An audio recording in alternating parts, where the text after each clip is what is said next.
Hello नमस्कार। तो कैसे हो आप सभी। स्वागत है आप सबका आपके अपने YouTube channel him study group में। तो आज आपके लिए एक और मॉक टेस्ट हम लेके हाजिर हैं।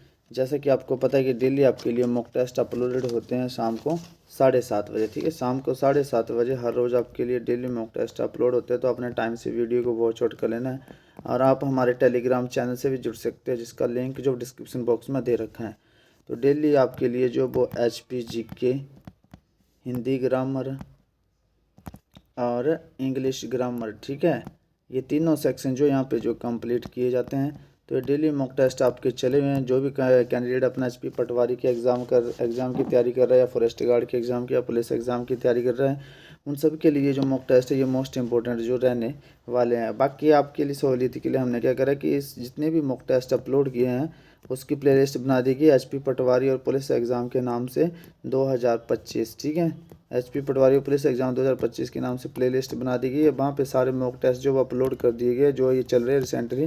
तो वहाँ से जो कैंडिडेट ने उन मॉक टेस्टों को द्वारा से अटेंड कर सकते हैं। प्लेलिस्ट में जाके सीरियल वाइज सारे मॉक टेस्ट अपलोडेड है। ठीक है, तो स्टार्ट करते हैं आज का फर्स्ट क्वेश्चन। तो फर्स्ट क्वेश्चन आपका कि महर्षि मार्कंडेय मंदिर हिमाचल प्रदेश के किस जिले में स्थित है। तो महर्षि मार्कंडेय मंदिर, जो महर्षि मार्कंडेय मंदिर है वो हिमाचल प्रदेश के किस जिले में जो ये स्थित है। तो ये मंडी में है, कुल्लू में है, सिरमौर में है, या बिलासपुर में है। तो ये जो आपका महर्षि मार्कंडेय मंदिर ये हिमाचल प्रदेश के बिलासपुर डिस्ट्रिक्ट में जो ये स्थित है। तो बिलासपुर जो इसका ये राइट आंसर हो जाएगा। चलते हैं नेक्स्ट क्वेश्चन की ओर। नेक्स्ट क्वेश्चन है कि कुल्लू रियासत का सबसे शक्तिशाली राजा कौन था।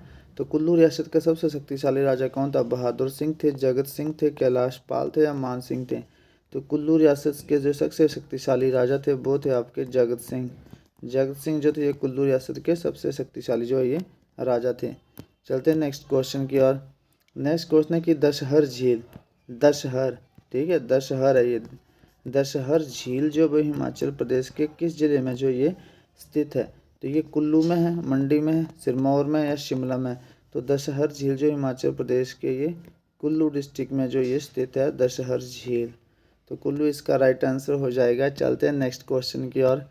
नेक्स्ट क्वेश्चन है कि लॉर्ड एल्गिन कहाँ दफनाए गए थे। तो लॉर्ड एल्गिन जो वो कांगड़ा में दफनाए गए थे, सोलन में, धर्मशाला में, या ऊना में। तो ये लॉर्ड एल्गिन जो ये कांगड़ा डिस्ट्रिक्ट की तहसील है धर्मशाला, यहाँ पे जो ये दफनाए गए थे। ठीक है, ऑप्शन में दोनों आ जाएं तो आपने धर्मशाला क्लिक करना है। ठीक है, तो लॉर्ड एल्गिन जो वो कहाँ दफनाए गए थे, धर्मशाला में। और अगर कांगड़ा आए, सारे डिस्ट्रिक्ट ही आए, तो आपने कांगड़ा पे टिक करना है। तो ये दफनाए गए थे धर्मशाला में। चलते हैं नेक्स्ट क्वेश्चन की ओर। नेक्स्ट क्वेश्चन है कि जज्जू प्रजनन के अंदर, जो जज्जू प्रजनन के अंदर है, ठीक है, जज्जू प्रजनन केंद्र ये कहाँ पर स्थित है। कांगड़ा में, सोलन में, धर्मशाला में, या फिर शिमला में। तो इस जज्जू प्रजनन केंद्र जो हिमाचल प्रदेश के शिमला डिस्ट्रिक्ट में स्थित है। और शिमला में कहाँ पर, सरहान जगह, ठीक है, और रामपुर तहसील, सरहान रामपुर में स्थित है आपका जो आपका जजुराना प्रजनन केंद्र। ठीक है, तो ये शिमला इसका राइट आंसर हो जाएगा। चलते हैं नेक्स्ट क्वेश्चन की ओर। अब आपका इंग्लिश का स्टार्टेड है। तो इंग्लिश का फर्स्ट क्वेश्चन आपको कि I waited for you hours, ठीक है, आई वेटेड फॉर यू। अब यहाँ पे दो सिस्टम बनते हैं। वेटेड के साथ हमेशा फॉर प्रपोजिशन का जो वो यूज़ होता है। ठीक है, वेटेड के वेट के साथ वेटिंग फॉर या वेटेड फॉर होता है। वैसे प्रपोजिशन भी आप साथ साथ में लेके चलेंगे तो फॉर प्रपोजिशन का यूज होता है। I waited for you hours, मैं आपका इंतज़ार कर रही हूँ। कब से, घंटों से। कब से कर रहे हूँ, घंटों से। मैं आपका इंतज़ार घंटों से कर रही हूँ। तो इसमें क्या ये पीरियड ऑफ टाइम है। ठीक है, फिक्स पीरियड ऑफ टाइम नहीं है, ड्यूरेशन है, ओनली ड्यूरेशन। घंटों से हमें नहीं पता कि कब से कर रहा है, 4 बजे से कर रहा है, 5 बजे से कर रहा है, 10 बजे से कर रहा है। तो ये आपका ड्यूरिंग है, और ड्यूरेशन के लिए आप हमेशा फॉर प्रपोजिशन का यूज़ करते हैं। लेकिन यहाँ पे अगर मॉर्निंग होता, I am weighted for you morning, तो यहाँ पे फिक्स पॉइंट ऑफ टाइम हो गया ना, मॉर्निंग एक फिक्स पॉइंट टाइम है सुबह से, तो आप सिंस का यूज करते। ठीक है, लेकिन यहाँ पे लिखा है कि I am weighted for you, मैं आपका इंतज़ार कर रही हूँ घंटों से। तो जब घंटों से बात आए, पीरियड की बात आ जाए, तो आप फॉर का यूज़ करेंगे। आई वेटेड फॉर यू 4 आवर्स, घंटों से इंतज़ार कर रही हूँ। चलते नेक्स्ट क्वेश्चन की ओर। नेक्स्ट क्वेश्चन है कि she left university 3 year, she left university 3 years for since तो आएगा नहीं, तो ना फॉर में आएगा, एन में आएगा, तो 3 years ago she left university 3 years ago, 3 साल पहले उसने यूनिवर्सिटी जो है छोड़ दी थी। नेक्स्ट क्वेश्चन है कि local police the bank rover, ठीक है, तो क्या आ जाएगा, पुलिस क्या आपका, सबसे पहले यहाँ पे देखना है कि ये जो आपका क्या क्या ये एक्टिव वॉइस है, ठीक है। लोकल पुलिस ने रोबर को पकड़ा, ऐसा नहीं है कि लोकल पुलिस के द्वारा जो वो बैंकों को पकड़ा गया, ठीक है। तो इसमें वाज और जो आपका हैज़ ये आएंगे नहीं, दोनों क्यों नहीं आएंगे, क्योंकि वाज और हैज़ जो ये सिंगुलर है, और आपका पुलिस हो गया, पीपल हो गया, ठीक है, कैटल हो गए मवेशी, सीजर हो गई, सीजर्स आपकी कैंची, ठीक है, फिर वेजिस हो गए, कुछ शब्द होते हैं, ठीक है, आपको याद रखने पड़ेंगे। वेजिस हो गए, पैंट्स हो गई, पैंट्स जो आपके पहनते हैं वो, ट्राउज़र हो गए, TROUSER, ट्राउज़र्स हो गए। ये सारे जो हमेशा कैसे यूज होते हैं, प्लूरल यूज होते हैं, कैसे, प्लूरल यूज। अपने इंपॉर्टेंट जो आपके वर्ड है वो याद रखना है, police, people, cattle, trouser, wages, ये आपके मोस्ट इम्पोर्टेंट वर्ड है, ये आप याद रख लेंगे। इनसे पहले जो और आल्म्स, ये भी इम्पोर्टेंट, आल्म्स होते दान देना, भिक्षा देना, ये भी आपका प्लूरल यूज होता है, ठीक है। तो ये इंपॉर्टेंट वर्ड है, इतने की याद रख लेंगे, बहुत है, तो ये हमेशा प्लूरल यूज होते हैं। तो वाज और हैज़ ये तो दोनों गए, ठीक है। अब बना हैव बीन अरेस्टेड या हैव अरेस्टेड, तो local police have arrested the bank robber, इसका हमें एक्टिव वॉइस चाहिए, पैसिव वॉइस नहीं करना, ठीक है। द लोकल पुलिस, अगर बाय आता कहीं पे local police has been arrested, तो इसका मतलब पैसिव वॉइस आता, तो इसमें बाय का सेंस दिया होता कुछ ना कुछ, ठीक है। तो हमें पैसिव वॉइस तो चाहिए नहीं, यहाँ पे एक्टिव वॉइस चाहिए, तो हैव बीन अरेस्टेड, ठीक है, क्योंकि हैव बीन अरेस्टेड जो है आपका ये पैसिव वॉइस में आता है, ठीक है। तो have arrested the local police, have arrested arrested the bank robbers. चलते हैं नेक्स्ट क्वेश्चन की ओर। नेक्स्ट क्वेश्चन आपका, Rajesh fail dash the river. अच्छा, मैंने पहले बताया आपको, फिर बता रहा हूँ कि फॉल, फेल और फैलन, ठीक है, और एक होता है fail, failed, fed, fall, fell, fallen, इसका मतलब होता है गिरना, खुद से गिर जाना, ठीक है। ये वर्ब जो आपकी इन ट्रांजिटिव यूज़ होती है, ध्यान रखेंगे, ये जो वर्ब है आपकी इन ट्रांजिटिव यूज़ होती है, लेकिन इसका मतलब क्या होता है, इसका मतलब होता है गिराना। गिरना और गिराना में बहुत फ़र्क होता है, और ये जो वर्ब है आपकी ट्रांजिटिव जो है यूज़ होती है। अच्छा, Rajesh failed as the river, Rajesh नदी में गिर गया या गिराया गया, ठीक है, गिर गया या गिराया गया, तो राजेश जो नदी में गिर गया, तो राजेश फेल, ये वाली आएंगी सेकंड फॉर्म वाली, ये ना कि ये वाली आएंगी फर्स्ट फॉर्म वाली, ये वाली आएंगी इसमें, ठीक है। ये फर्स्ट फॉर्म है, ये सेकंड फॉर्म है। हमें कैसे पता लगेगा कि फर्स्ट फॉर्म है सेकंड फॉर्म, तो ये एक तो मीनिंग से पता लगेगा, ये सेकंड फॉर्म दे रखी है, ठीक है। तो फॉल, फेल, फॉलन, तो यहाँ पे जो आपका fell into the river proposition आ जाएगी, गिर गया नदी में, फेल इनटू द रिवर, इसका प्रपोजिशन से कोई लेना देना नहीं, यहाँ पे सिर्फ ये समझाने के लिए जो है ये लिखिए आपके ऊपर, जैसे फॉल, फेल, फॉलन, इसका मतलब होता है गिरना, ठीक है, और इसका मतलब होता है गिराना। तो ये इंट्रांजिटिव यूज़ होती है, ये आपकी ट्रांजिटिव यूज़ होती है, तो ये ध्यान रखेंगे थोड़ा सा आप। तो चलते हैं नेक्स्ट क्वेश्चन की ओर। नेक्स्ट क्वेश्चन आपका, इंडिया बिकेम फ्री डैश 15 अगस्त, तो क्या आ जाएगा, इन आ जाएगा, एट आ जाएगा, ऑन आ जाएगा, इनटू आ जाएगा। तो आपको पता है कि मैंने पहले बताया आपको, डेफिनेट डेज आ गया या डेफिनेट डेट आ गई, उसके साथ आप हमेशा प्रपोजिशन ऑन का यूज़ करेंगे। डेफिनेट डेज और डेट आ गई, इसके साथ आप हमेशा प्रपोजिशन ऑन का यूज़ करेंगे।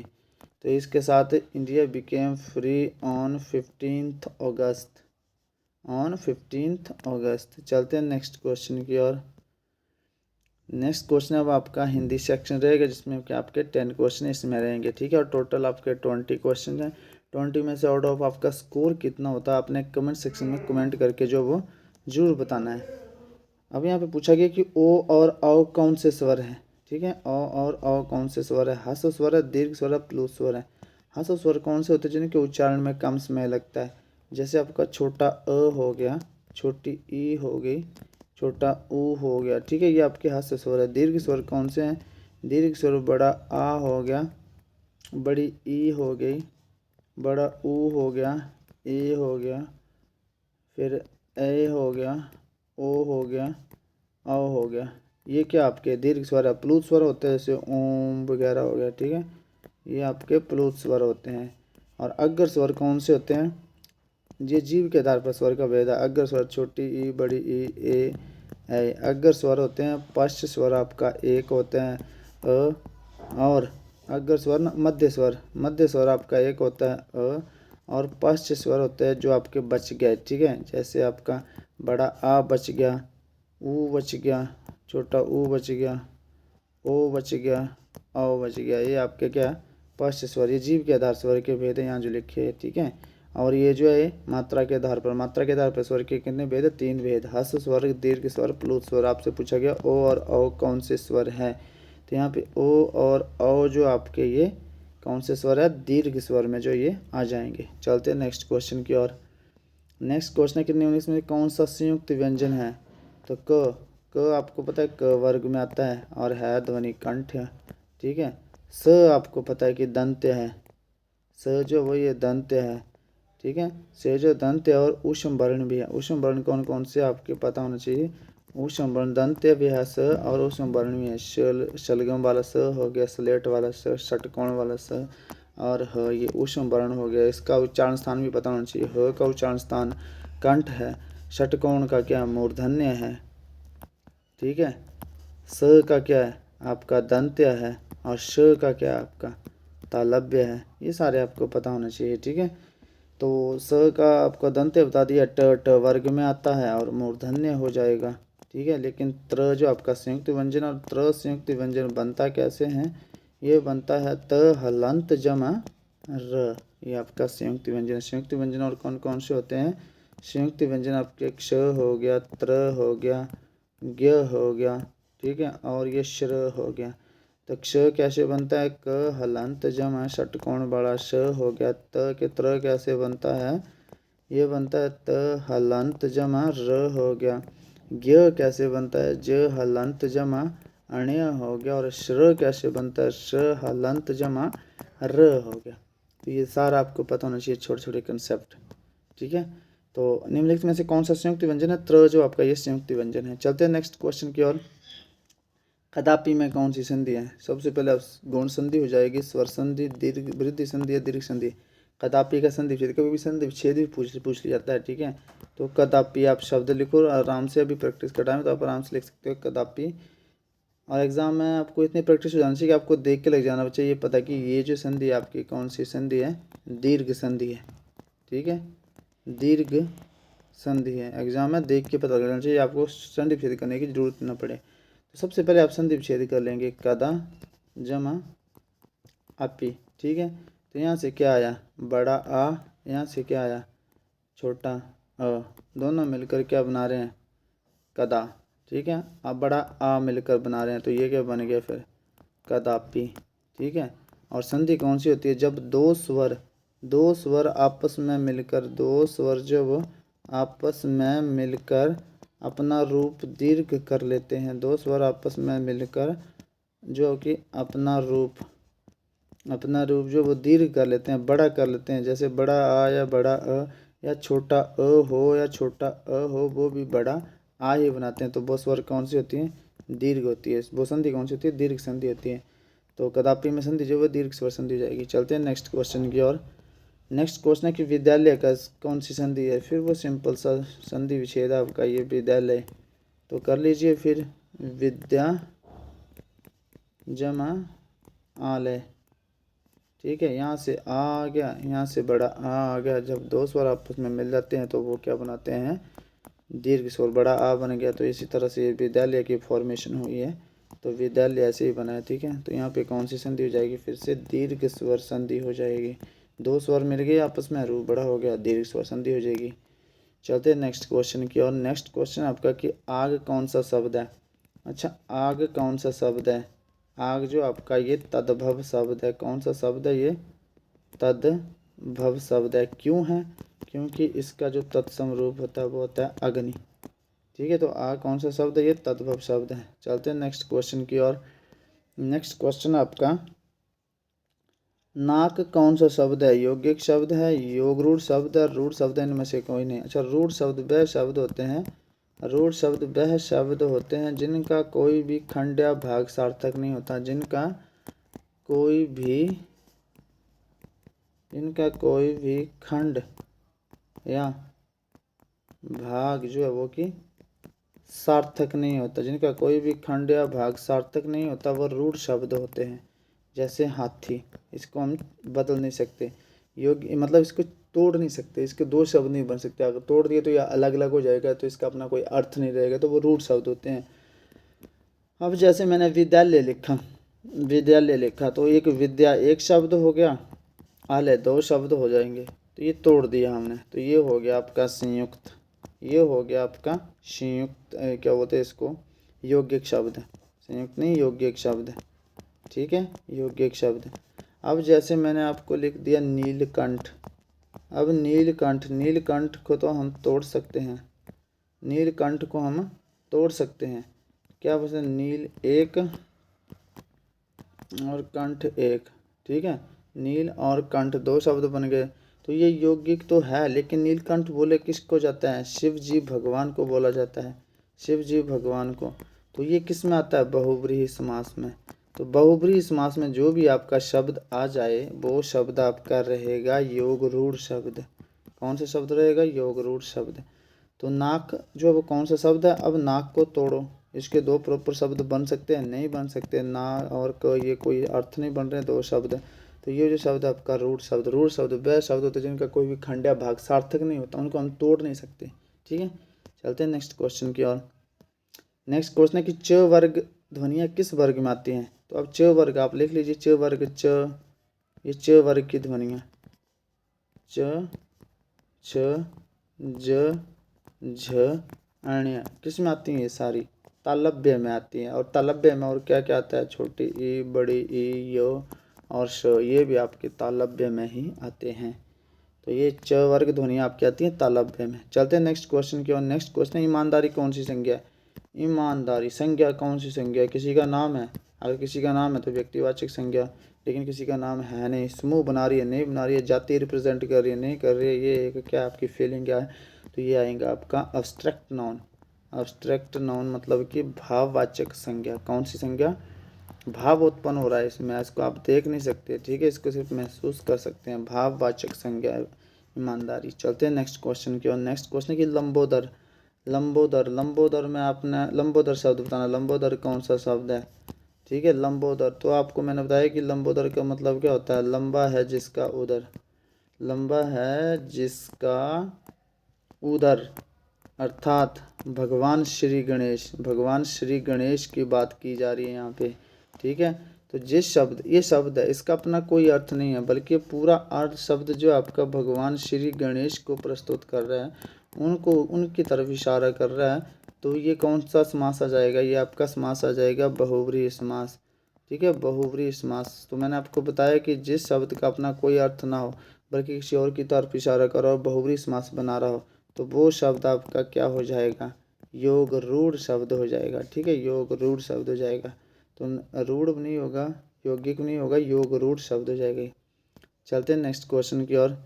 नवयुवक शब्द में कौन सा समास है? नवयुवक, नव युवक। अच्छा, युवक कैसा है? युवक कैसा है? नव है। तो नव क्या है इसकी विशेषता? तो नव क्या है इसकी विशेषता? और जहाँ पर भी आपको मैंने बताया कि पहला पद जो संख्या जो आपकी विशेषता बताए, पहला पद जो विशेषता बताए, तो यह विशेषण हो तो वहाँ जो समास हो जाता है आपका वो कर्मधारय समास हो जाता है। कौन सा समास है? कर्मधारय। अव्ययी भाव समास नहीं होगा, इसमें उपसर्ग आते हैं। बहुव्रीहि समास आपको बता दी मैंने। लंबोदर तत्पुरुष समास में आपकी कारक विभक्तियाँ आती है। ठीक है, तो ये था आपका आज का सेशन, जिसमें 20 क्वेश्चन थे। 20 में से आउट ऑफ आपका स्कोर कितना हुआ कमेंट सेक्शन में कमेंट करके जरूर बताना आपने। तो मिलते हैं नेक्स्ट सेशन में, तब तक के लिए जय हिंद, जय भारत।